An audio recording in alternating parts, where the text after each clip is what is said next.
Então, só lembrando, eu vou gravar, tá bom? Tô gravando. Tá bom.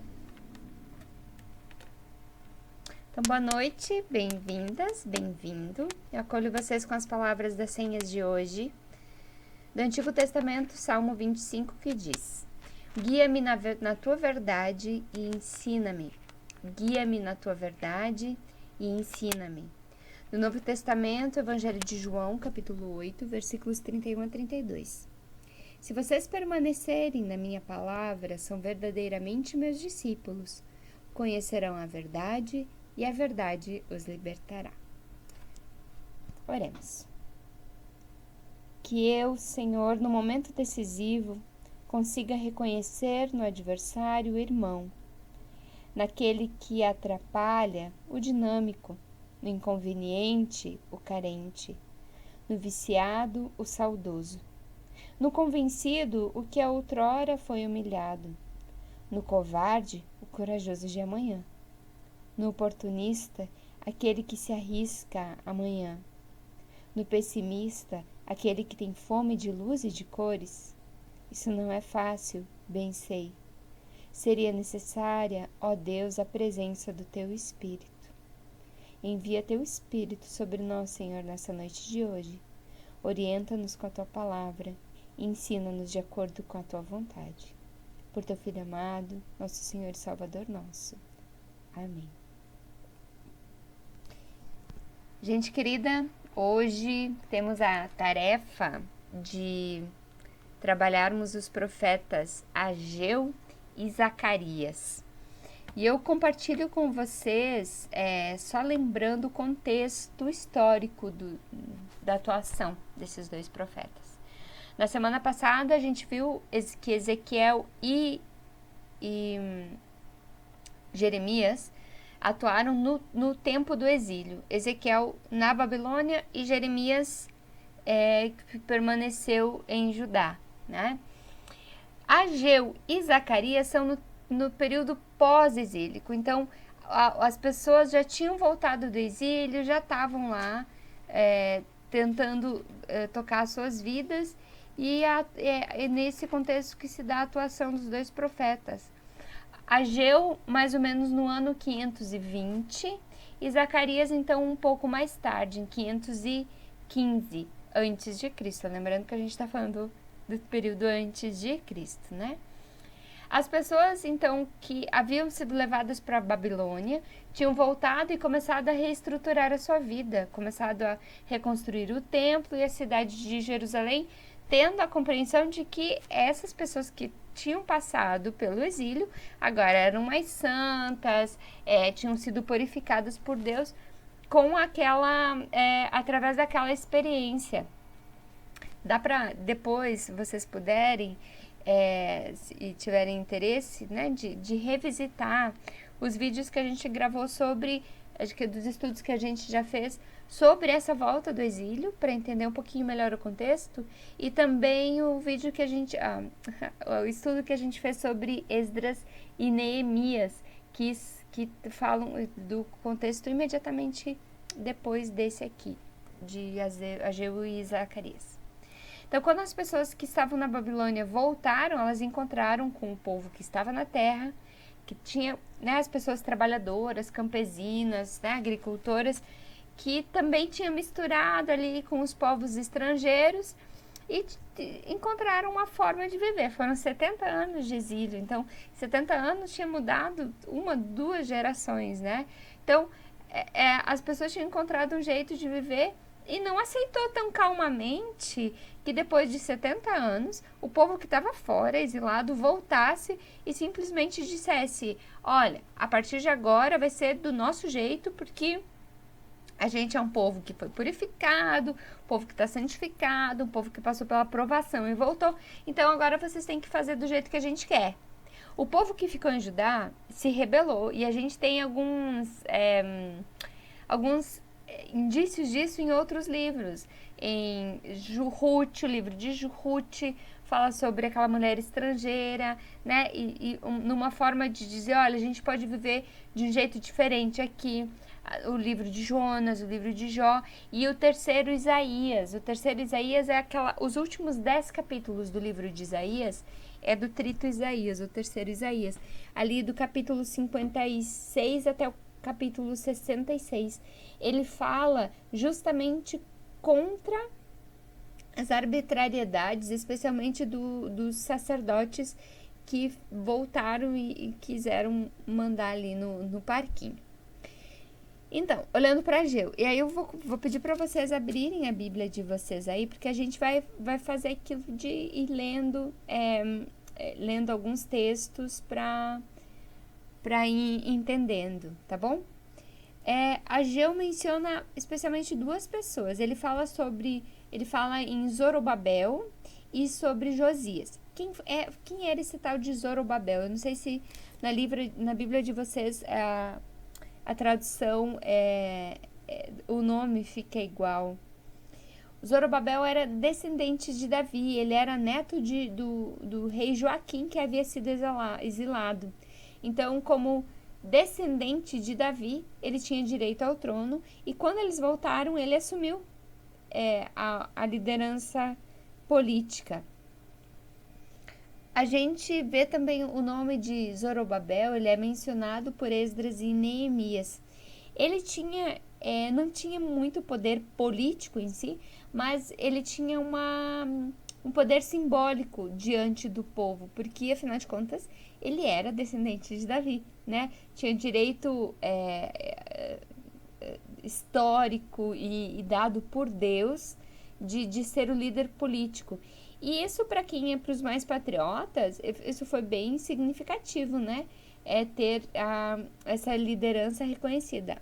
Mas o rei Dario, que era o rei persa, começou a achar que isso poderia dar problema, porque ia dar muita poder, muita autonomia para os judeus, e substitui Zorobabel. Então, outra pessoa assume o lugar dele na liderança política. O outro nome que aparece, então, é Josué. Josué era o sumo sacerdote, então era o líder religioso maior desse período. E o Josué também aparece lá em Esdras e Neemias, porque o Josué foi o sumo sacerdote responsável pela reconstrução do novo templo. Então, juntando os dois, Zorobabel e Josias, havia uma razão muito grande para aumentar a esperança na reconstrução do templo e do Estado davídico, né? Que esse Estado fosse independente da Pérsia, que dominava na época. E eles dão sequência ao trabalho que havia sido começado antes dele. O primeiro líder que voltou se chamava Sassabassar, e ele começou a construir o templo.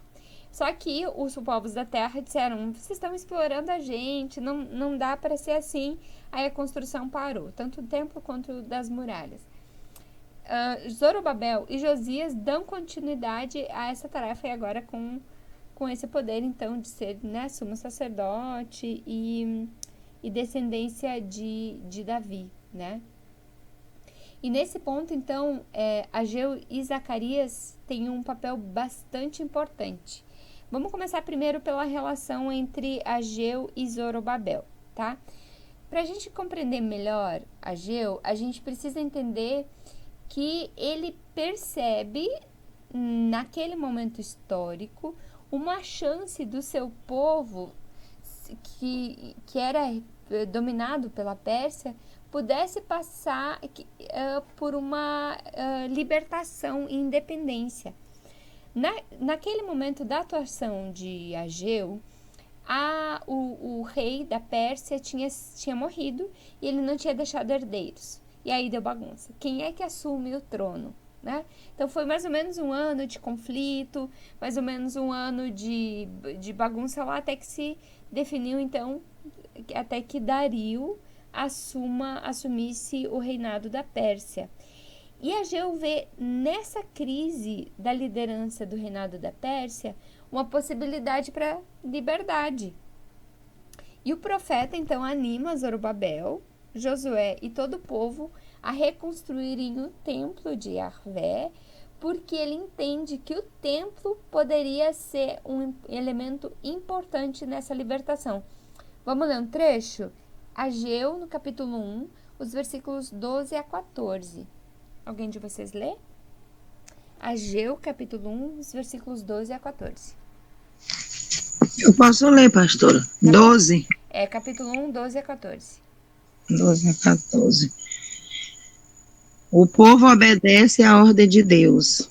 Então Zorobabel, filho de Salatiel, e o grande sacerdote Josué, filho de Josadaque, e todos os que havia voltado do cativeiro na Babilônia, temeram a Deus e obedeceram a mensagem que o Senhor, o Deus deles, tinha mandado por meio do profeta Ageu. Assim, Ageu, o mensageiro de Deus, falou e entregou ao povo de Judá a seguinte mensagem: Eu estarei com vocês, eu, o Senhor, falei. O Senhor deu coragem e ânimo ao governador de Judá, Zorobabel, filho de Salatiel, ao grande sacerdote Josué, filho de Josadaque, e a todos os que havia voltado do cativeiro na Babilônia. Eles foram e começaram a trabalhar no templo do seu Deus, o Senhor Todo-Poderoso. No dia 24 do 6º mês do 2º ano do reinado de Dário. Eles então, o Ageu diz que eles estão cumprindo um chamado que Deus faz, eles estão cumprindo em obediência a um chamado de Deus para reconstruir o templo.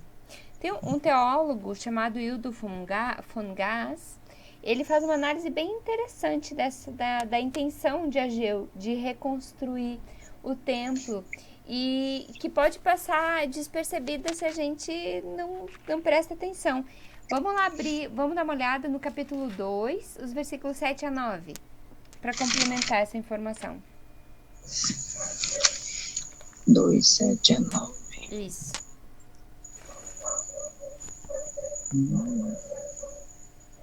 Vou fazer com que tremam todas as nações, e as suas riquezas serão trazidas para o meu templo, aqui em Jerusalém.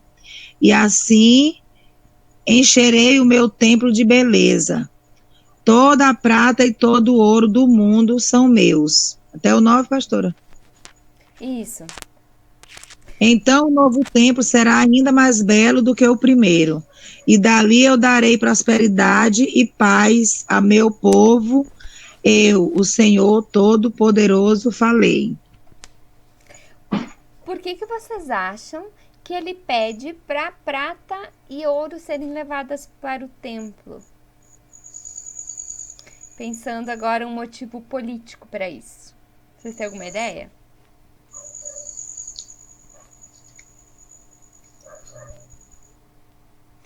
Eu jamais chegaria a essa conclusão sozinha. Eu precisei da ajuda dos universitários aí.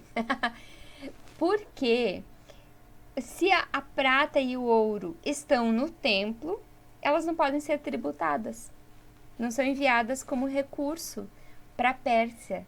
Inteligente, né? Então, o que ele pede para as pessoas? Que as pessoas levem o que havia de mais precioso para o templo, que esse tesouro ficaria com o povo eleito, não seria enviado para a Pérsia através de tributos. Né?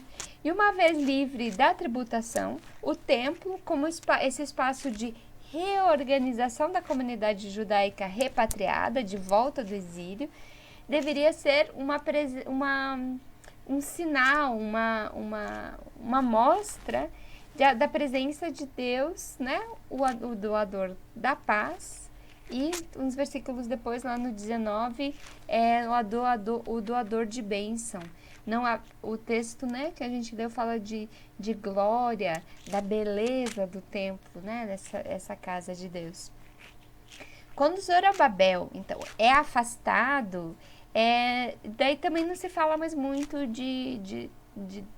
não se fala mais dele ou nem de Ageu. O templo continua sendo reconstruído e quando o templo é inaugurado também não se fala mais de Ageu. O que aconteceu com ele? A gente não sabe, mas é possível que tenha havido algum tipo de repressão, né?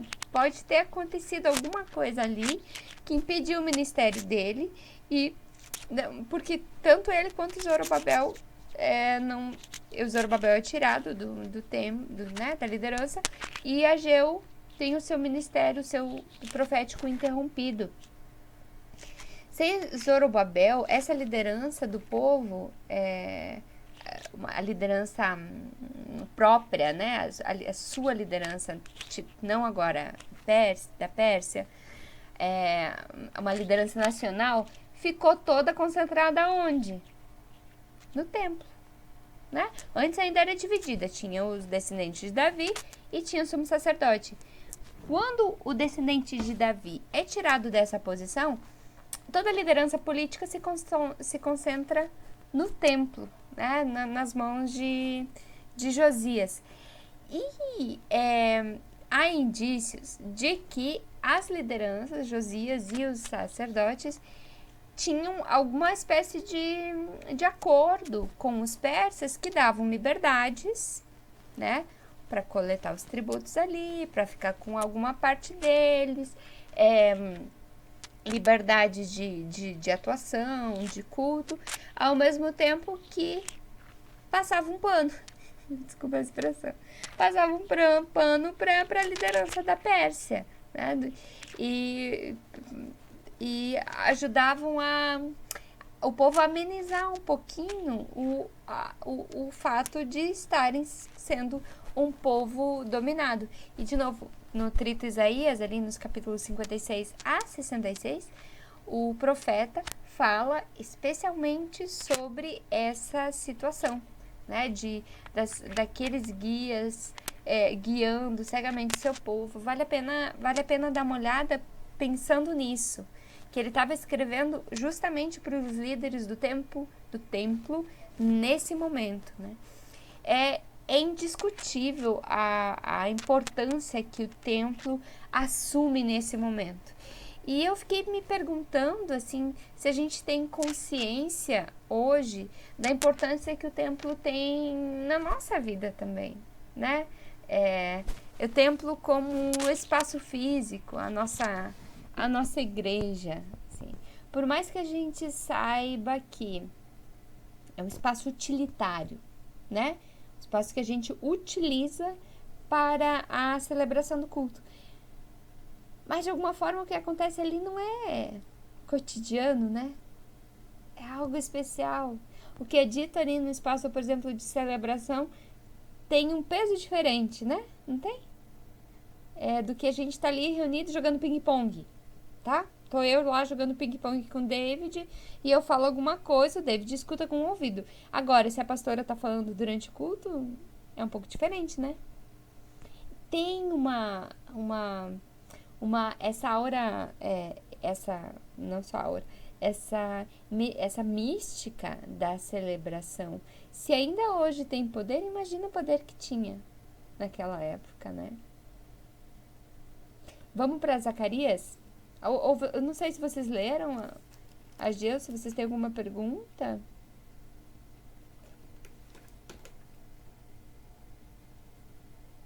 Deixa eu mencionar só duas coisas aqui, que eu não anotei no meu rascunho, mas eu anotei na minha Bíblia.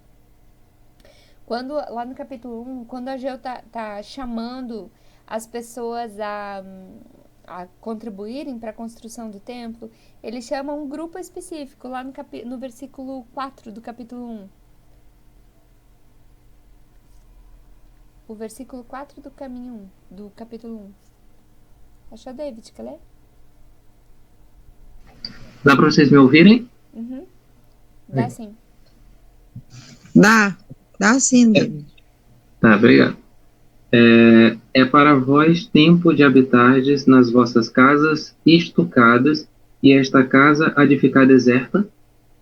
É o 4, né? É isso? Uhum. Que tradução diferente. Como é que tá a tua tradução aí, Eda?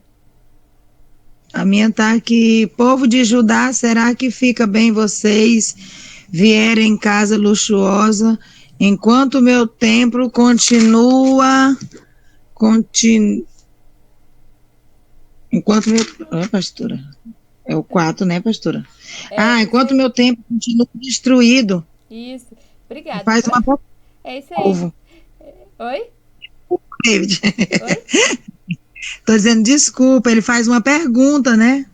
É, uhum. Mas pra quem que ele tá perguntando? Ele tá perguntando pro povo que tem O grana, povo- né? Pro povo de Judá, Não, ele não tá. Ele, Vocês vivem em casa luxuosa enquanto meu templo continua destruído. ah, eu não entendi nada da tua tradução, David. Eu Agora eu fiquei curiosa.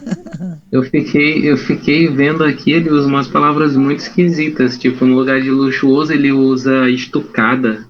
Eu fico, que isso? Aqui no meu, na minha tradução diz casas apaineladas.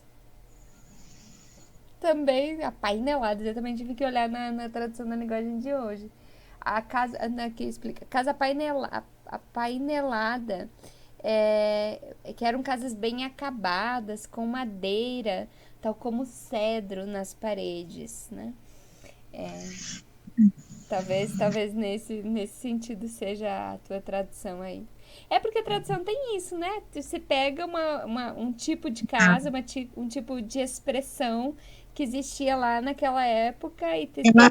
Exatamente. E a linguagem de hoje faz esse exercício, né, de explicação. Por isso, às vezes ela é boa, mas às vezes ela é ruim. Às vezes ela não explica muito E bem. daqui a alguns anos, pastor, aí já vão mudar essa palavra luxuosa para outra palavra. É verdade, é verdade, é verdade, é verdade.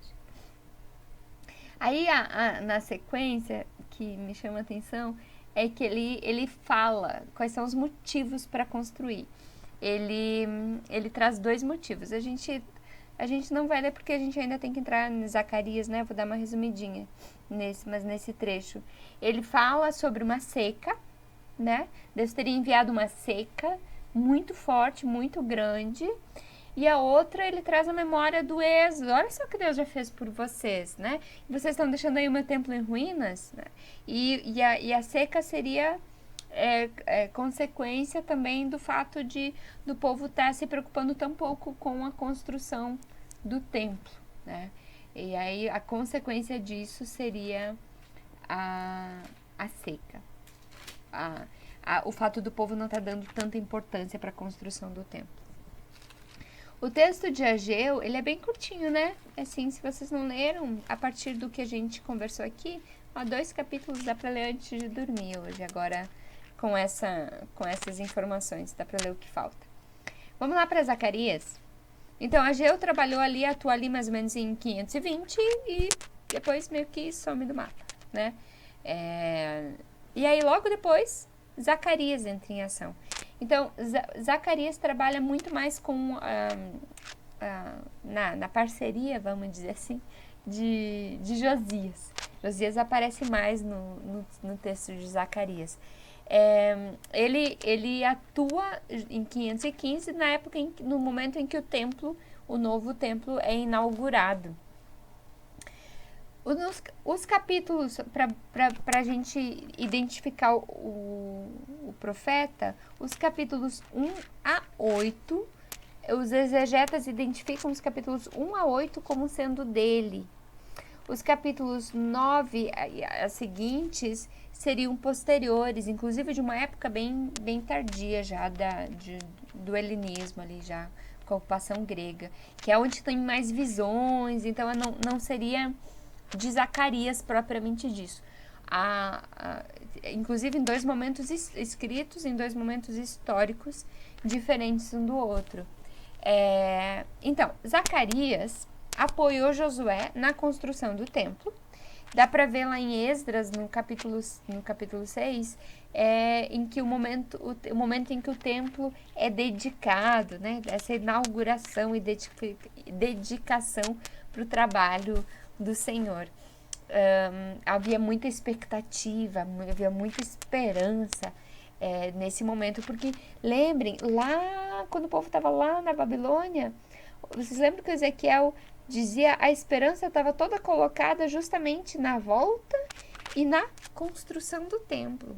E agora estavam de volta e o templo havia sido construído, né? A presença de Deus estava ali de novo, né? Deus estava se agradando da volta do povo e da construção do templo.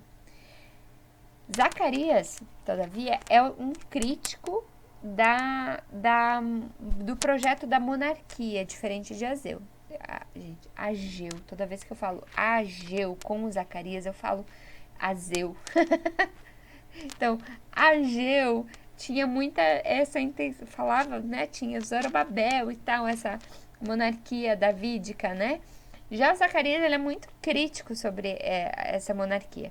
E aí é muito interessantíssimo, eu acho, que ele entende que Deus autorizou o exílio, foi responsável pelo exílio da Babilônia, justamente porque a monarquia, né, os descendentes de Davi haviam se corrompido. Então o exílio teria sido uma punição por causa do mau comportamento da dinastia davídica. E como é que ele... Vamos ler, capítulo 1, versículo 12.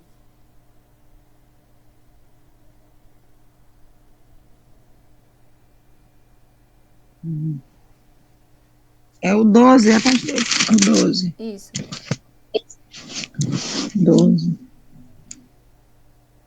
E o anjo do Senhor disse: Ó Senhor Todo-Poderoso, já faz 70 anos que estás irado com Jerusalém e com as cidades de Judá. Quanto tempo vai passar até que tenhas compaixão delas? 70 anos foi o tempo do exílio, né? Então, o exílio aconteceu porque Deus estava irado com as cidades, justamente as cidades sob o domínio da dinastia de Davi.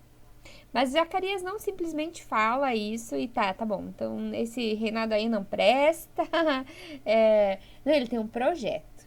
E a base do projeto dele é voltar para o tipo de convivência que havia na época das tribos. Havia as tribos, elas tinham, não existia monarquia, não existia rei. Esse negócio de rei, na verdade, nunca foi vontade de Deus, né? Tava bom quando a gente vivia em tribo, todo mundo se entendia, a gente trocava, ninguém mandava, né, sobre ninguém. Só que para que isso aconteça, Zacarias tem claro de que os impérios dos poderosos teriam que ser derrotados. Bora ler lá. Os versículos 1 a 4 do capítulo 2. Capítulo 2, versículos 1 a 4.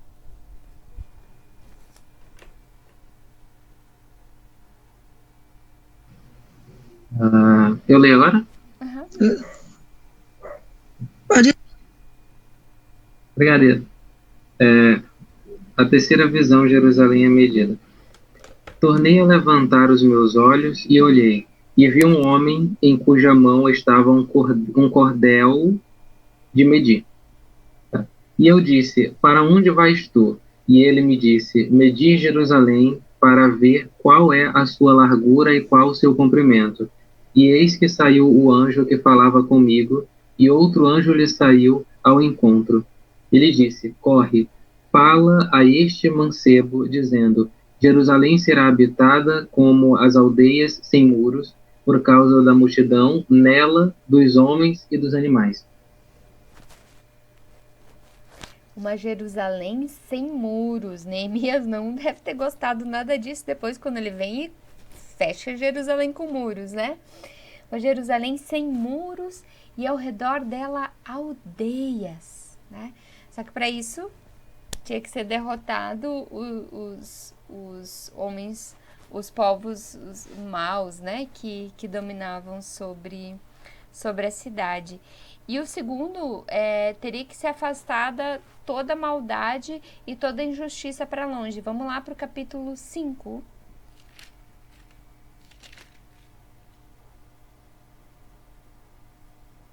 Deixa eu ver se é isso. Capítulo 5, os versículos 5 a 11.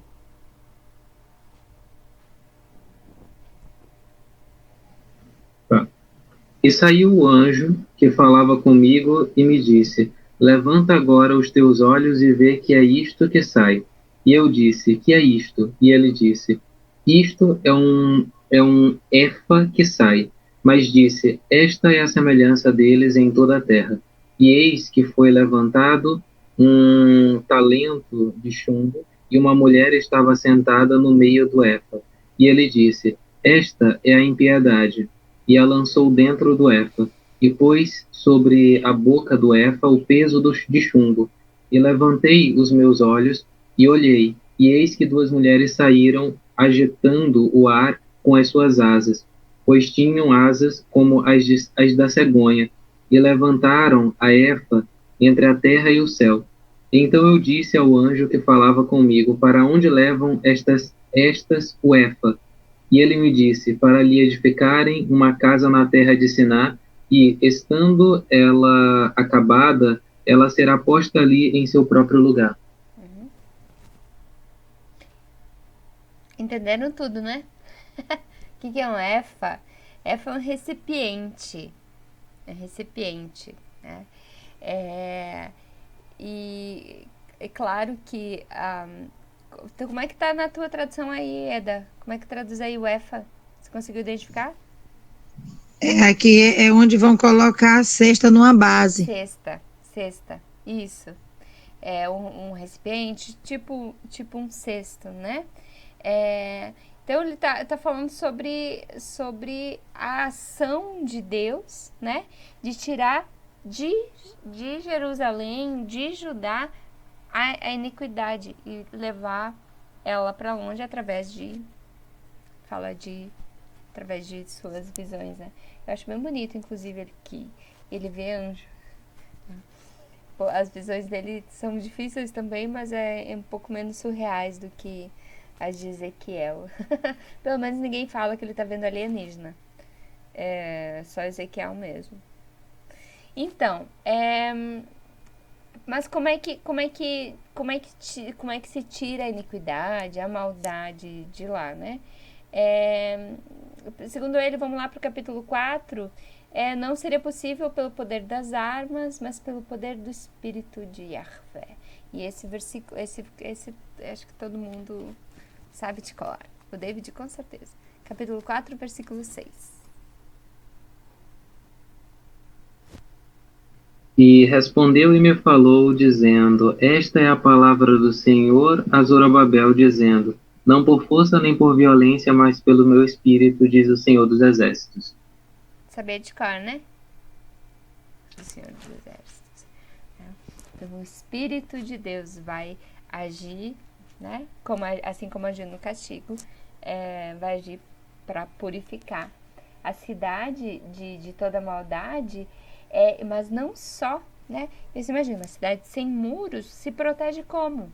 Nem por força, nem por poder, mas pela ação do Espírito. Então, o próprio Espírito de Deus cuidaria da proteção da cidade santa, né? E das aldeias que estariam ali ao redor. Zacarias também usa um termo que é bem conhecido no Antigo Testamento, que é Sião. Ele repete Sião para falar de Jerusalém como Sião. Sião é o centro do mundo, Sião é aberto para todos os povos. Vamos dar uma espiada? Lá no capítulo 8. Tem os versículos 3 e o versículo 23. 3 e 23. Deixa que eu leia agora. O 3 do capítulo 8. Assim diz o Senhor: Voltarei para Sião, habitarei no meio de Jerusalém. Jerusalém chamar-se-á a cidade fiel e o monte do Senhor dos exércitos. Monte Santo. Gente, como eu tô ruim de leitura hoje. Então, ele vincula Jerusalém com Sião. O que é Sião? Sião é o lugar em que Deus aparece para Moisés. É o lugar da manifestação de Deus. Então, Jerusalém é esse lugar de manifestação. E pensando no Novo Testamento, né? Quando a gente pensa no céu, a nova Jerusalém, a nova Sião, novo lugar em que Deus vai se manifestar de novo com o seu povo, né? Manifestar novamente a sua glória de forma plena, assim, de semelhante modo como ele havia feito com Moisés. Gente, eu admito para vocês que eu fiquei bem encantada com estudando Zacarias, né? E tem um trecho aqui do capítulo 8 que é bem conhecido. Ele foi até lema bíblico da campanha do tema do ano, acho que faz uns 6 ou 7 anos, que são os versículos 4 ou 5 do 8. Lê pra gente, Eda.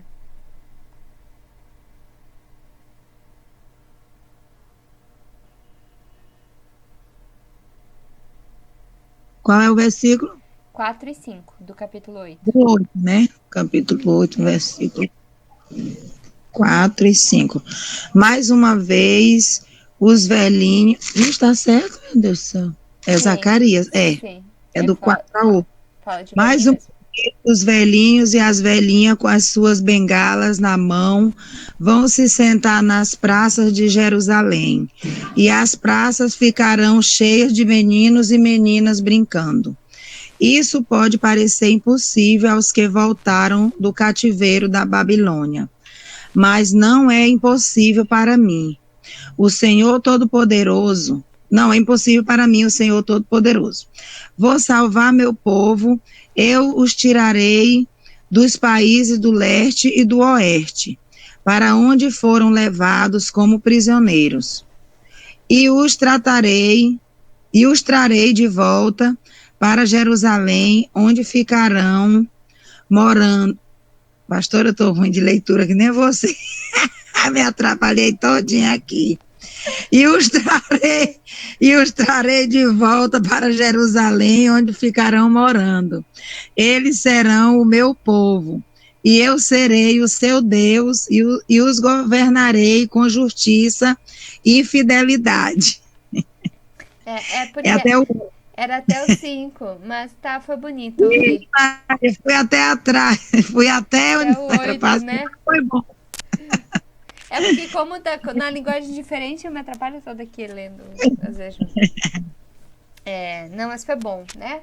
Porque ele nessa parte que você leu e que eu não tinha mencionado, ele fala uma coisa que eu vou trazer depois, que essa esperança de trazer para Sião, trazer para Jerusalém, também quem está afastado. Esse espaço, esse lugar em que Deus acolhe outras pessoas também.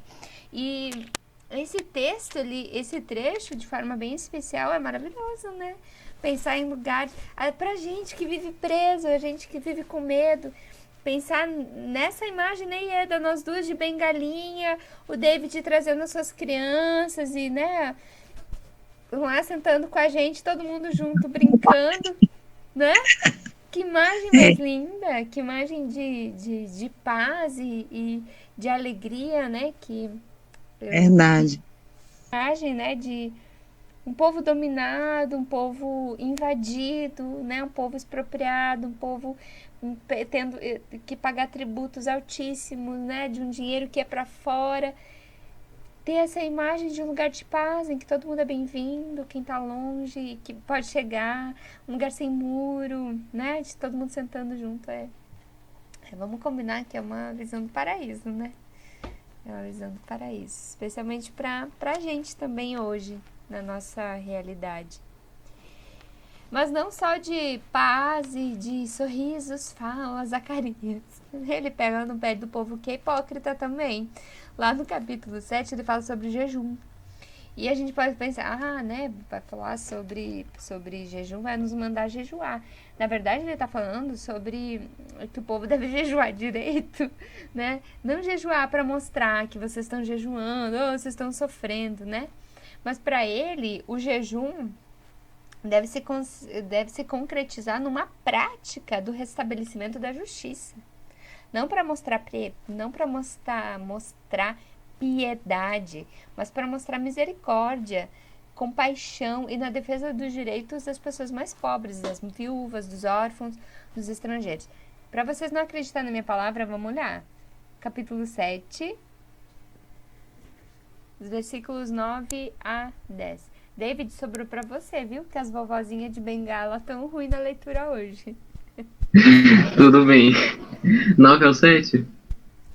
Do 7 ao 9, do 9 ao 10, do capítulo 7. Ah, tá. Tá, ok. Assim falou o Senhor dos Exércitos, dizendo: executai juízo verdadeiro, mostrai piedade e misericórdia a cada um a seu irmão, e não oprimais a viúva, nem o órfão, nem o estrangeiro, nem o pobre, nem o intente o mal, cada um contra o seu irmão no seu coração. Então, e na parte anterior ele tá falando sobre o povo hipócrita que jejua. Ó, dá uma espiadinha lá no versículo, no 6, por exemplo.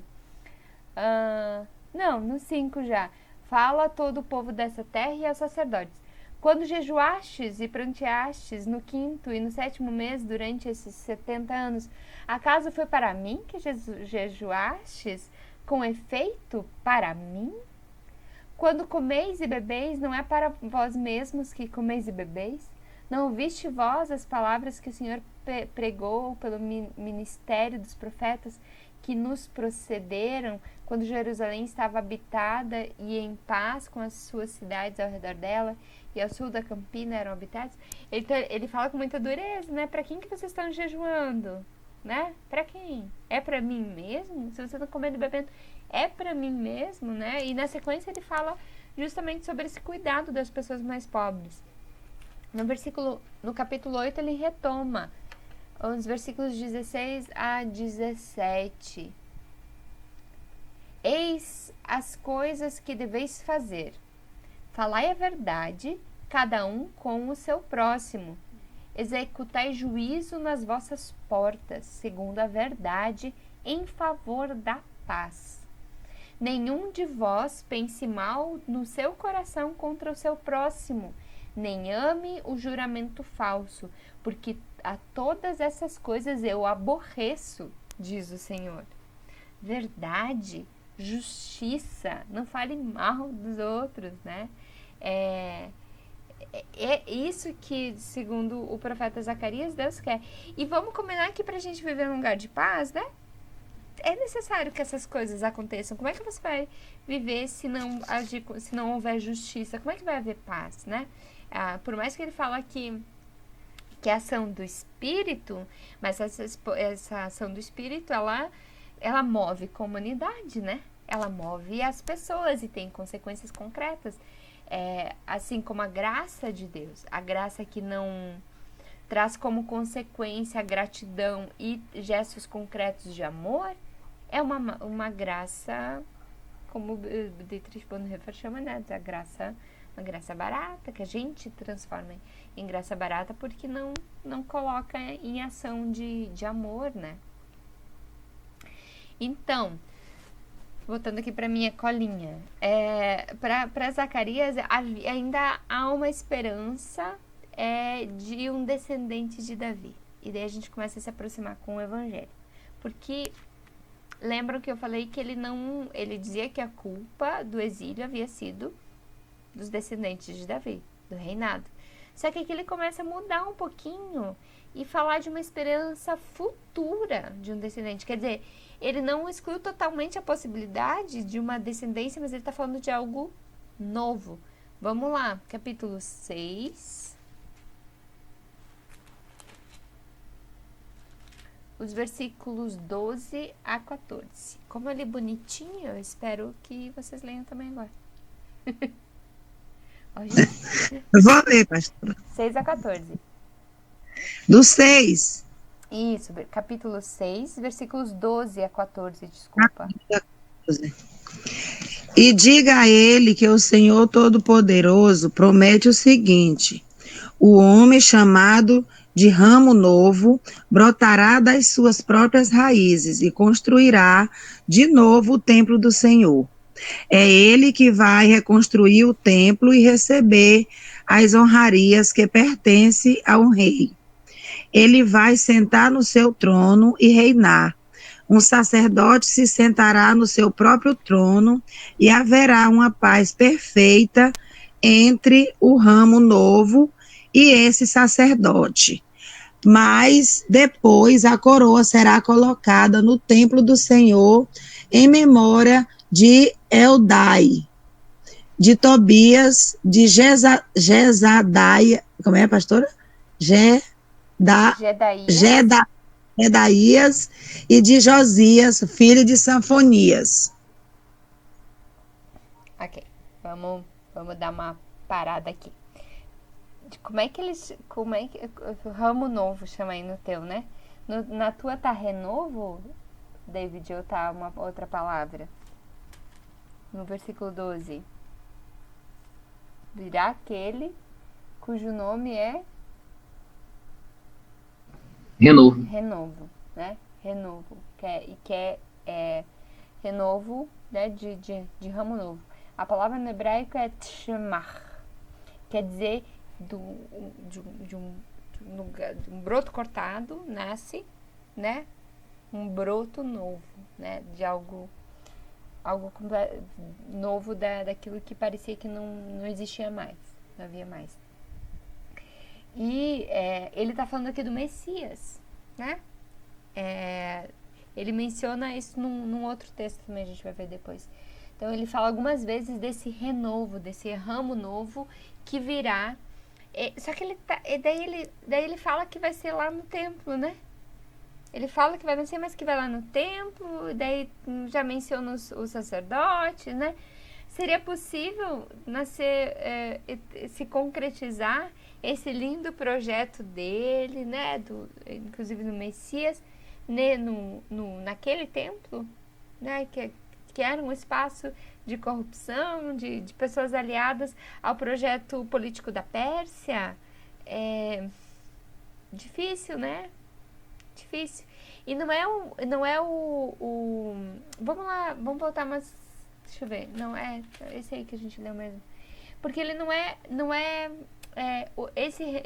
ele traz duas coisas, né? Aparece o renovo, mas quem é que é coroado ali? Quem é que vai levado para o trono? Assentar-se-á no seu trono e dominará, e será sacerdote no seu trono, né? O sacerdote será o que dominará, né? Dá a entender que ele está falando do próprio Josias, né? Do sacerdote.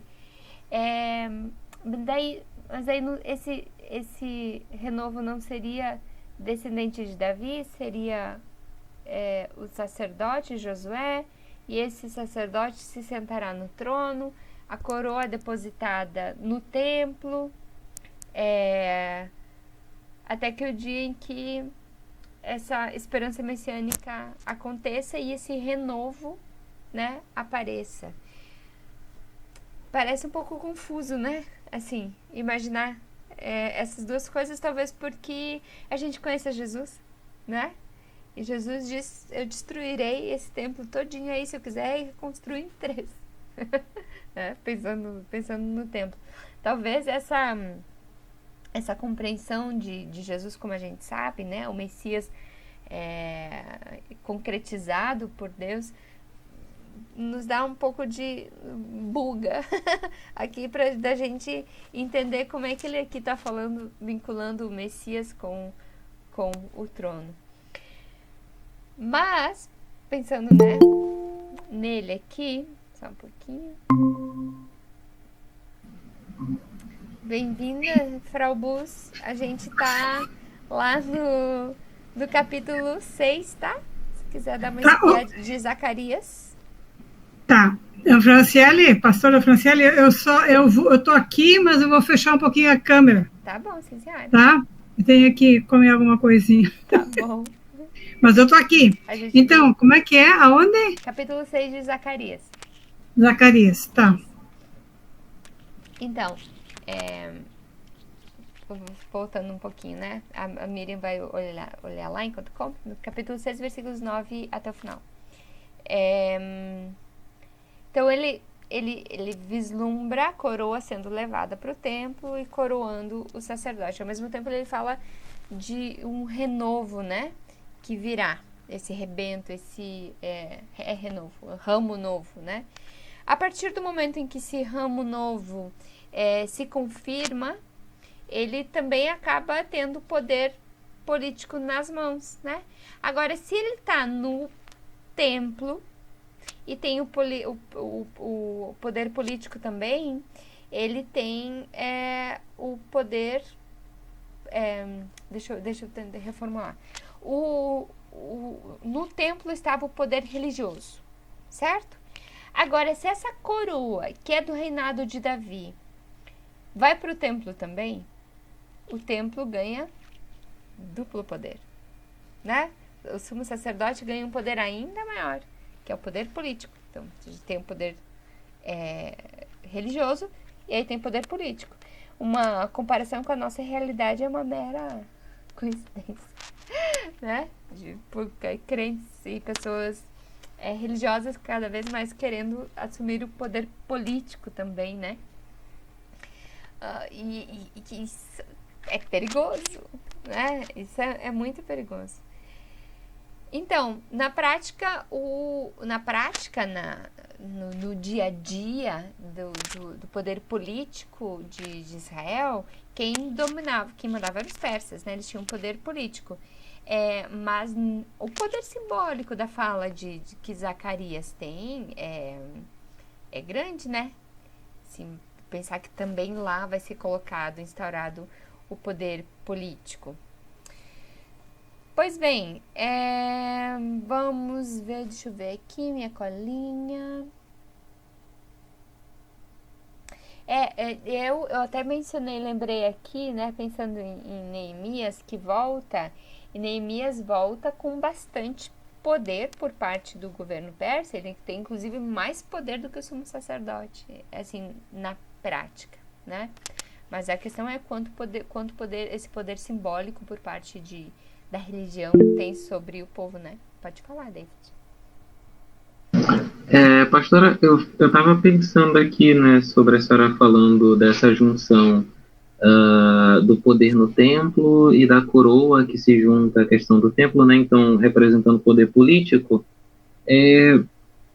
Se isso tem alguma relação com o anseio que os discípulos, né, de Jesus, eles tinham em relação à missão de Jesus na Terra, do ministério de Jesus, que seria já que eles acreditavam que Jesus era o Messias, né, o Filho de Deus encarnado, então se isso tem alguma coisa a ver com a crença deles de que a missão de Jesus seria muito mais do que uma missão messiânica, no sentido de que fosse uma missão mais terrena, assim, mais política, de tomada do poder do templo e do assentamento de Cristo no trono de Judá, enfim. Toda essa questão aí mesmo deles. Com certeza. Os profetas, o conteúdo da pregação dos profetas era bem conhecida, né? Assim, bem disseminada entre as pessoas, por mais que não houver, o texto escrito já circulava bem. De novo, né? Judá estava sob uma outra dominação estrangeira, de novo sobre o jugo dos políticos, né? De novo com uma centralidade do templo e de novo com uma parceria do templo com as autoridades, de novo, né? Parece essa história cíclica, né? Porque onde é a religião, há concentração de poder sobre as pessoas, então é bom se aliar com esse povo, né? E nutrir-se mutuamente. Eu acho que sim, David, né? Alguns dos discípulos, inclusive, houve todo um movimento, né, de pegar na espada e lutar contra os romanos. Tanto é que, vamos pensar um pouquinho na debandada que deu nos discípulos depois que Jesus é preso, açoitado. Deve ter dado uma confusão também de novo aí, né? Porque como assim? É o nosso Messias, como é que ele permite ser preso. A gente viu ele fazendo milagres. Como é que ele teria poder, né, de mobilizar as massas, e ele escolhe não fazer. Escolhe muito mais esse projeto de paz, né? Desse lugar de sem muralha, sem pegar no poder das armas, enfim. Eu acho que sim. E é muito o que mais estudando agora, né, para esse estudo, é impressionante, porque às vezes a gente pode pensar assim, mas isso estava acontecendo e os profetas se calaram, né? Agora a gente fala para Isaías, né, e vê, não, tinha gente falando, né? E como o Espírito soprou para manter esses relatos ativos e que chegassem até as nossas mãos, né?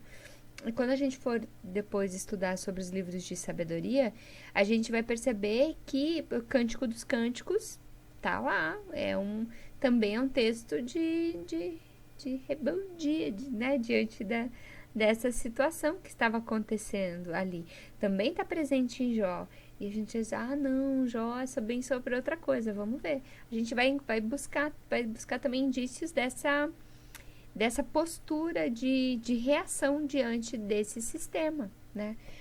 Por exemplo, se vocês vão lá em Isaías 56, né? Deixa eu ver aqui. Ele está falando, né, dos guias de cegos de Israel. De quem que ele está falando? Ele está falando dos profetas desse tempo, justamente, né? Fala sobre idolatria, sobre injustiça, né? Fala também de novo sobre jejum, sobre maldade nacional. Então, ele está se rebelando contra esse sistema que não estava legal, de aliança de poder, né?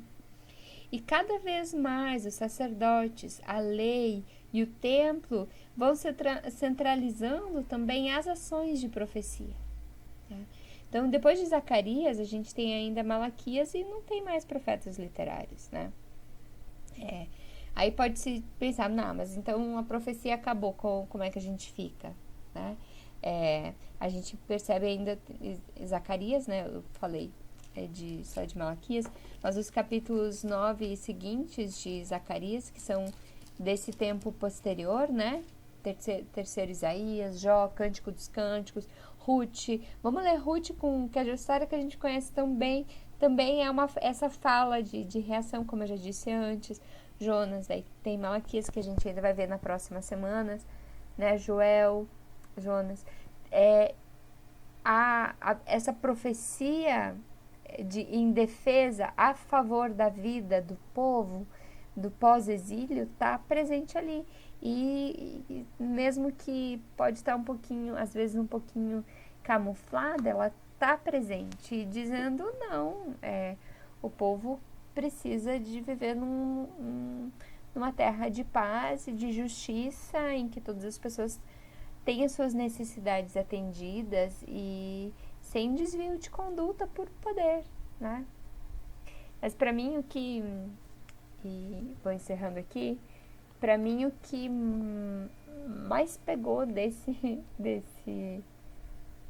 do profeta Zacarias é justamente isso, assim, de como essa junção, né, de poder e de religião vai sempre de novo aparecendo na história, sempre de novo vai aparecendo na história e causando confusão, e causando injustiça, com corrupção, né, e como isso é perigoso pra gente. Deixa eu ver se eu não tenho mais alguma coisa aqui. Miriam, não sei se você chegou a ler. É que daí você chegou, a gente já tinha visto Ageu, né?